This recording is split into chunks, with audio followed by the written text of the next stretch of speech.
सबको जय मसीह की।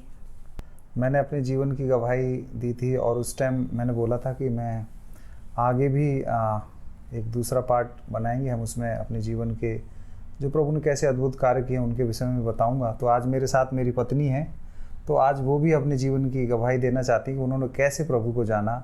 हम पहले प्रभु यीशु मसीह को नहीं जानते थे, तो बहुत पूजा करते थे। मेरे पापा बहुत बड़े भक्त थे देवी देवताओं के, भगवान के, और उसी तरह से मैं भी बहुत बड़ी पुजारिन थी भी कह सकते हैं ऐसे, क्योंकि मैं हर विश्वत को मंदिर जाती थी। तो जब मैं मंदिर जाती थी तो वहाँ पर मेरी एक ख्वाहिश थी, और वो ख्वाहिश ये थी कि हम 6 बहन हैं, हमारा कोई भाई नहीं था, और पापा मम्मी का भी यही विश्वास था कि एक बेटा हो जाए। तो इस करते करते हमारा काफ़ी समय बीता, और पर वो पैदा तो हुआ, उसके जीवन में बहुत सारी बीमारियां इस तरह की थी जो वो ओपन में नहीं आ रही थी।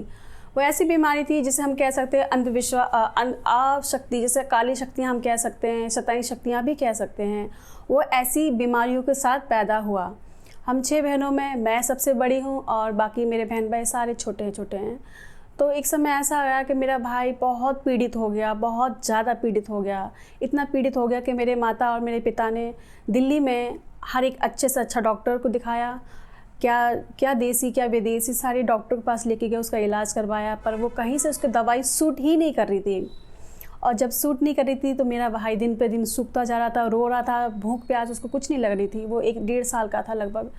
और जब ऐसा होने लगा तो मेरे माता पिता भी बहुत दुखित हुए, इतना दुखित हुए कि वो हर मंदिर में जा के उन्होंने प्रसाद चढ़ाया, और हर सबको मतलब उन्होंने वो दान दक्षिणा किया। उनको लगा शायद हमारे पुण्य करने से या हमारे कुछ पाप किए हों, उसकी वजह से हमारा बच्चा ये दुख पा रहा है। तो उन्होंने देखा जाए तो अपने जीवन में बहुत कुछ कष्ट उठाया। उसके बावजूद भी मेरा भाई जो था ठीक नहीं हो रहा था। एक समय ऐसा आया कि मेरे घर में जो भक्त लोग होते, जो भगत लोग होते, जो खेलते हैं दुष्ट आत्माओं से भर के, वो समय आया। तो क्या हुआ कि मेरे पापा ने, वो भगत हमारे घर में आए, और काला मुर्गा आया, एक दारू की बोतल आई, वो घर में सब कुछ हो रहा था। उनको बलि चढ़ाया गया। पापा ने सोचा कि इनको हम बलि चढ़ाएंगे तो शायद हमारे बेटा जो है हमें वापस मिल जाए। इस तरह से मेरे पापा ने सब कुछ किया, कर्ज लेके किया, और यहाँ तक कर्ज ले लिया कि उन्होंने अपना ब्लड तक बेचा मेरे भाई को बचाने के लिए। मेरी बड़ी बुआ थी, वो प्रभु यीशु मसीह पे विश्वास करती थी। वो समय जब था घर में मेरा भाई बहुत पीड़ित था, और दुष्ट आत्माएं घर में खेल रही थी, और लास्ट में ऐसा हुआ कि उस भगत ने भी बोल दिया कि हम इसको बचा नहीं सकते, क्योंकि उसके अंदर से एक शैतानी आत्मा ने ऐसे बोला कि मैं इसको मार के ले जाऊंगी, मैं इसको छोड़ूंगी नहीं। इस वजह से मेरे पापा बहुत ज़्यादा टूट गए, निराशा में चले गए, और आशा उम्मीद ही छूट गई। और मेरे पापा ने क्या किया, मेरे परिवार में मेरी बुआ को फ़ोन करके कहा कि आ जाओ, इस बेटे से मिल लो, क्योंकि शायद हमारे नसीब में ये बेटा है ही नहीं। और जब मेरी बुआ को ये खबर मिली, वो आई, मेरी बुआ मेरे फूफा आए, और उन्होंने जब घर की हालत देखी तो वो घबरा गए और बहुत ज़्यादा डर गए।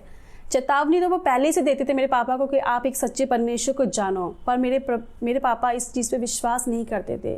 वो कहते थे हम इसमें बहुत खुश हैं, हम इसमें सही हैं, हमें आपके उसमें आने की या आपके यीशु मसीह पे विश्वास करने की कोई भी ज़रूरत नहीं है।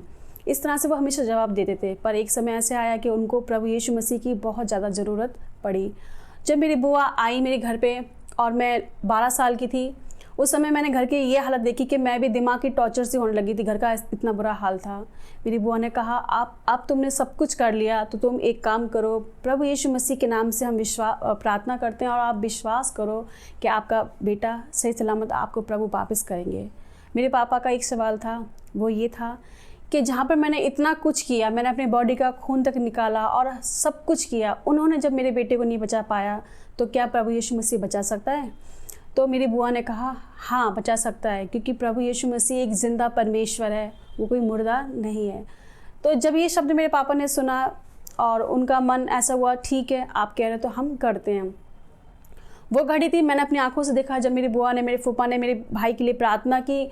मेरा भाई ठीक हो रहा था, जितना चीख रहा था चिल्ला रहा था उसमें शांति आ रही थी, और मेरी मम्मी भी रो रो के पागल हो रही थी। जब उन्होंने प्रार्थना की और मेरा भाई चुप हुआ, गले से लगाया मेरी माँ ने और उसको दूध पिलाया, वो चुप हुआ और वो सुकून की नींद सो गया।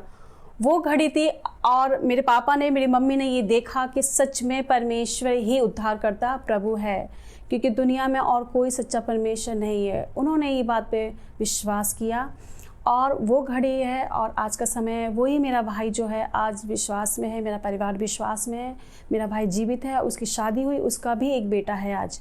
इस तरह से हमने परमेश्वर विश्वास किया और आज हम प्रभु यीशु मसीह के साथ हैं, प्रभु की सेवकाई करते हैं। और जैसे कि आपने सुना मेरे पति की गवाही, वो पहले किस तरह से थे। जब हम बढ़ते गए, प्रभु में बढ़ते गए, तो शादी की बात चली और शादी की बात चली तो मेरे माता पिता मेरी लड़का देखते थे। जब लड़का देखा उन्होंने तो मेरा मन ये करता था कि प्रभु मुझे ऐसा जीवन साथी देना जो नशा ना करता हो, बस आधी रोटी खाए और आधी रोटी में मैं खुश हूँ, बस नशा ना करता हो प्रभु, क्योंकि आपका वह मानेगा तो वो मेरा भी आदर सम्मान करेगा। मेरी यही ख्वाहिश थी जो मैं मन ही मन में सिर्फ और सिर्फ परमेश्वर को बोलती थी, किसी को नहीं बोलती थी। जो मेरे माता पिता जब भी कहीं जाते थे लड़का देखने के लिए तो मेरा मन बहुत तेज़ी से धड़कता था इस बात के लिए कि प्रभु पता नहीं कैसा जीवन साथी होगा। मैं परमेश्वर का धन्यवाद करती हूँ, प्रभु ने मेरी प्रार्थना का इस तरह से उत्तर दिया कि बिगड़े हुए लड़के को प्रभु यीशु ने सुधार कर मेरे जीवन में दिया। और आज हमारी शादी के 17 साल हो गए, हम सेवकाई में हैं, मेरे 2 बेटे हैं प्रभु की दया से, और अलवर के अंदर हम सेवकाई करते हैं। और इस तरह से हमारा जीवन आज प्रभु यीशु मसीह में बहुत आनंदित है, प्रफुल्लित है। मैं प्रभु को दिल से धन्यवाद देती हूँ और आप सबसे निवेदन करती हूँ कि आप सब भी प्लीज़ हमारी सेवकाई के लिए प्रार्थना करें ताकि हम बढ़ चढ़ के प्रभु के लिए और खर्च हो सकें। मैं प्रभु का धन्यवाद देता हूँ। जब मैं विश्वास में आया तो मेरे मन में एक बोझ था कि जैसे प्रभु ने मुझे बचाया है वैसे और भी लोग हमारे परिवार में हैं, हमारे मिलने वाले हैं, मित्र हैं, वो भी प्रभु के विषय में जाने, ऐसा मेरा बोझ था।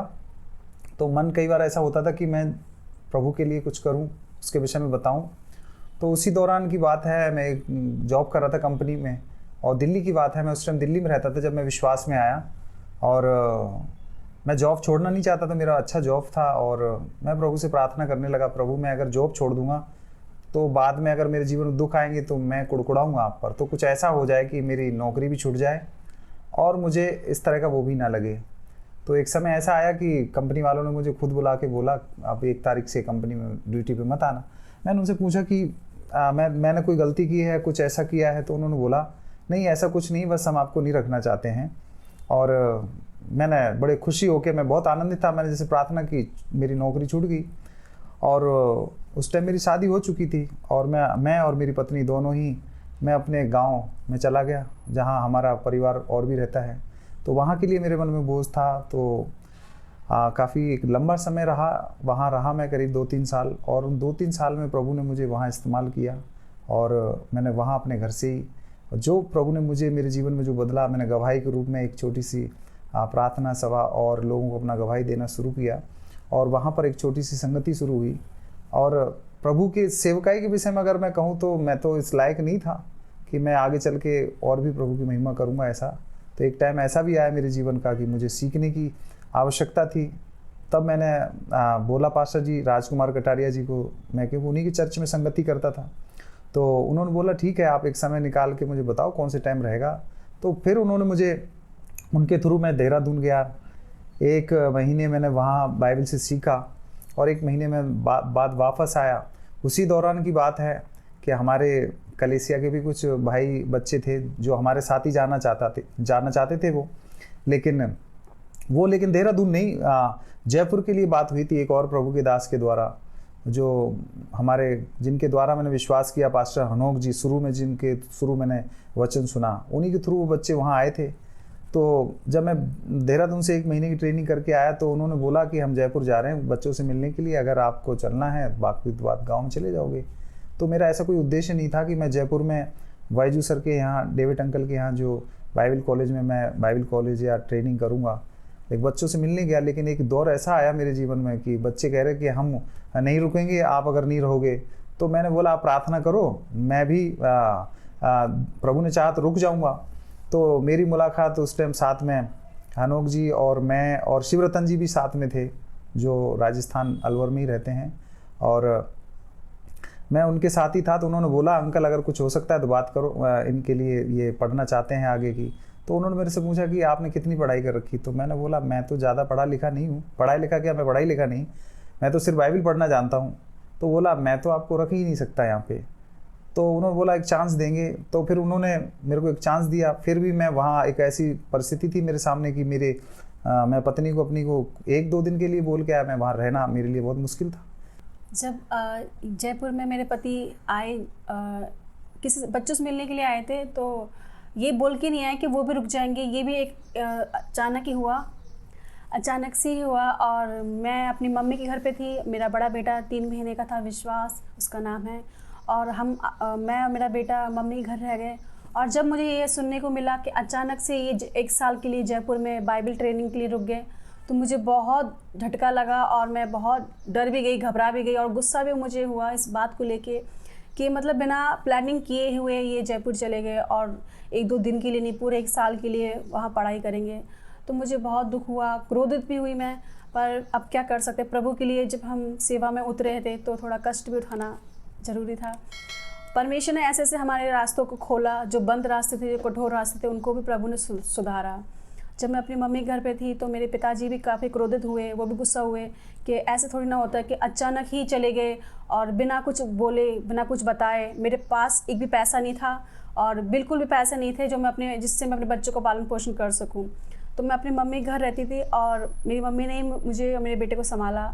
और परिवार की तरफ से पीछे से कोई हेल्प नहीं मिली मुझे। और मेरे बेटे को एक बार तो ऐसा समय आया कि उसको 3 बार जो था पीलिया हो गया, पीलिया की बीमारी हो गई थी।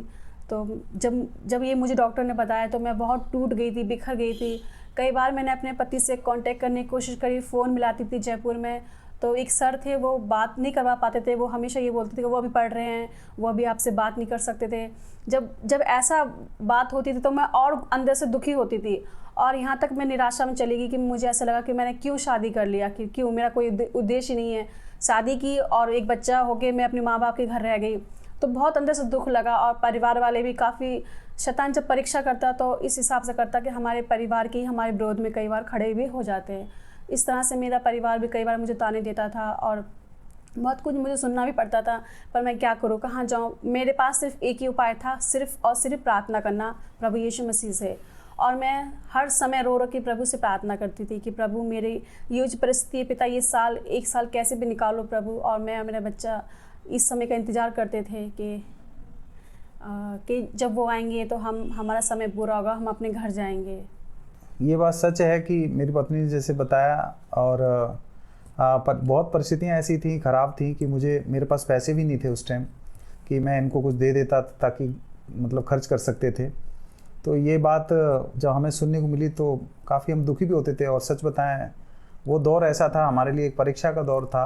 प्रभु ने सामर्थ दी और प्रभु के कुछ जो सेवक जनों के द्वारा, विश्वासियों के द्वारा जो हमारे साथ पढ़ाई करे थे उस टाइम, हमारे साथ जो एक बैच था, उन्होंने भी हमें काफ़ी इंकरेज किया कि प्रभु हमारे साथ है।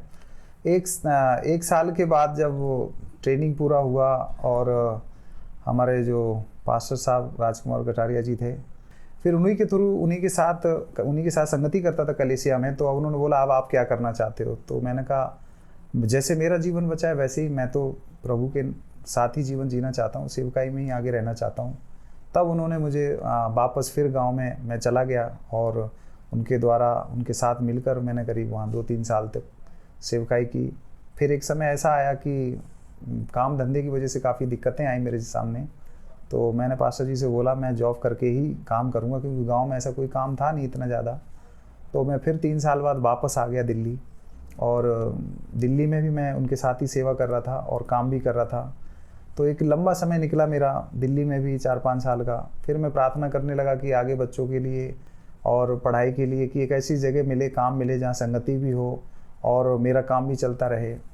तो प्रभु के दास शिवरतन जी से मैंने बोला था, जो राजस्थान अलवर में रहते हैं, और भी कई लोगों से बोला मैंने। तो उन्होंने मुझे कुछ समय बाद एक जगह बताई कि अलवर में एक जगह है, एक अनाथ आश्रम है, आप बच्चों की देख रेख करनी है, वहाँ उनके जो काम है वो केयर टेकर का आप कर सकते हो अगर करना चाहो तो मैंने कहा मैं पहले देखूंगा। मैं फिर वहाँ देखने गया और 1 महीने का टाइम लेके मैं फिर वहाँ आया। फिर वहाँ मैं रहा तो प्रभु ने वहाँ इस्तेमाल किया मुझे। मैं जब फर्स्ट टाइम आया तो वहाँ मैंने एक चीज़ देखी, वहाँ कोई स्टाफ में विश्वासी नहीं था और सारे स्टाफ के ही लोग थे, बच्चे थे। तो मैं हर दिन वहाँ एक बात के लिए प्रार्थना करता था, प्रभु इतना बड़ा आपका भवन है, यहाँ पर आपके लोग होने चाहिए, विश्वासी लोग होने चाहिए। वहाँ जब मैं पहुँचा, जब मैंने ये देखा तो हम सभी लोगों ने, मेरी पत्नी ने और जो वहाँ स्टाफ थे सभी लोगों ने मिलके प्रार्थना की इस बात के लिए। और जो वहाँ के ओनर थे उन्होंने भी, हम सब मिलके प्रार्थना किए कि प्रभु ने इतनी अच्छी जगह दी है तो यहाँ लोग भी हों, तो प्रभु का धन्यवाद हो। प्रभु ने वहाँ एक अच्छा रिस्पॉन्स दिया। वहाँ हमारे सब लोगों के प्रयास से, प्रभु के दया से और प्रार्थनाओं से ऐसा हुआ कि वहाँ की सेवकाई बढ़ी। और जब सेवकाई बढ़ी तो फिर मेरा मन ऐसा हुआ कि करीब मैंने लगभग 5 साल वहाँ रहा, 4.5 से 5 साल के बीच तक वहाँ रहा। और मेरा मन था कि मैं बाहर रह के सेवा को कंटिन्यू रखूं। तो वहाँ का एक रूल था, नियम था कि वहाँ उन्हें 24 घंटे के लिए चाहिए था। तो मेरा मन था कि मैं बाहर रह के सेवा करूं और प्रभु की महिमा होती रहे। तो मैं और मेरी पत्नी, हम सब परिवार के साथ वहाँ से निकल आए बाहर, फिर किराए पर रहने लग गए। तो किराए पर रहने के टाइम पे काफ़ी परिस्थितियों का हमें सामना करना पड़ा। मेरे पास कोई काम नहीं, तो काम भी छूट गया एक तरह से। फिर कुछ समय बाद मेरा काम जो है बच्चों के जहाँ स्कूल में ही मेरा काम लगा, मैं वहाँ काम करने लग गया। मेरे लिए इतना तनख्वाह थी नहीं मेरी कि मैं किराया दूँ, कि मैं क्या करूँ। तो मेरे पास एक जगह ले रखी थी और प्रभु से प्रार्थना करी और प्रभु ने उस प्रार्थना को सुना। हमने एक कमरे का किराए से बचने के लिए अपना घर बनाया कोरोना से पहले। और मैं वहाँ रहना नहीं चाहता था, सही बताऊँ तो, क्योंकि हर चीज़ एक तरह से जीरो हो चुकी थी। सेवकाई भी इतना कुछ था नहीं ऐसा। और कोरोना से पहले प्रभु वहाँ लेके गया और बड़ी कठिन परिस्थितियाँ थी कोरोना के टाइम में। सभी जानते हैं, सबके जीवन में एक ऐसा दौर आया, हमारे जीवन में भी ऐसा आया। और मैंने कोरोना के ही टाइम पे प्रभु से प्रार्थना करते हुए, कोरोना जैसे लॉकडाउन खुला उसके टाइम पे ही मैंने वहाँ प्रार्थना करना शुरू किया। और प्रभु का ऐसा धन्यवाद हो कि प्रभु ने एक अच्छी सेवकाई वहाँ खड़ी की। और प्रभु का धन्यवाद हो कि मैं आज जो है प्रेजेंट में वहीं प्रभु की दया से एक छोटा झुंड है, प्रभु ने जो दिए हैं लोग, वहाँ सेवकाई कर रहा हूँ अपने घर पे और अपने लोगों के साथ रहते हुए, मेरी पत्नी मेरे बच्चे के साथ रहते हुए। मैं प्रभु का बहुत धन्यवाद देता हूँ। मैं प्रभु का इसलिए धन्यवाद देता हूँ कि मैं इस लायक नहीं था, ये तो प्रभु की दया रही कि मैं उसके काम को कर पा रहा हूँ।